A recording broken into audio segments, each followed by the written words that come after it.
तन्हाई films present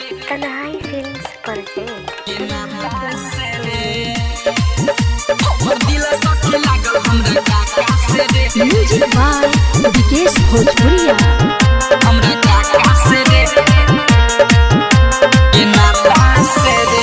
सखी रे का कही गलती कुमार के अजले बतैनी नहीं डरे रे महाद से। ए सखी सुन तारू हो हाँ सखी रे का कही गलती कुमार के अजले बतैनी नहीं डरे रे महाद से।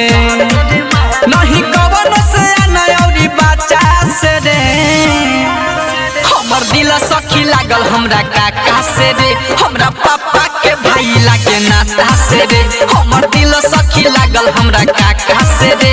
हमरा पापा के भाई लागे नाता से रे।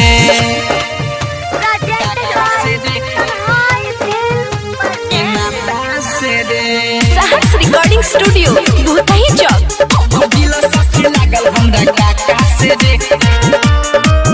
हमरा काका से रे दाढ़ी बाबा कल पाकल बाटे मोच रे। रहेले सूट बूट पहनी के कोट रे। ए सखी सुरतार हो हां दाढ़ी बाबा कल पाकल बाटे मोच रे।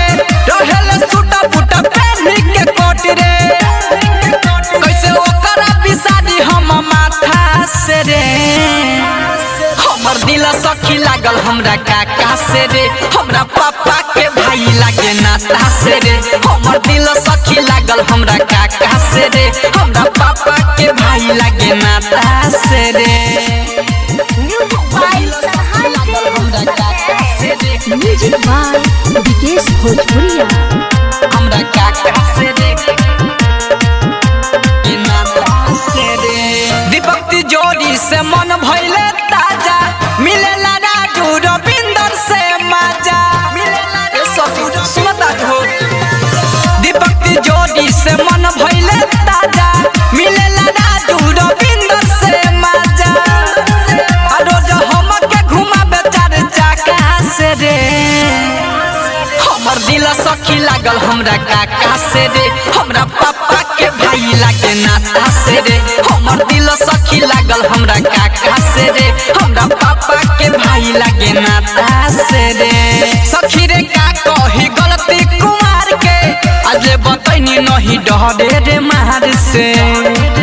नहीं कवन से नयौरी बच्चा से रे। हमर दिल सखी लागल हमरा काका से रे। हमरा पापा के भाई लागे नाता से रे। हमर दिल सखी लागल हमरा काका से रे। हमरा पापा के भाई लागे नाता।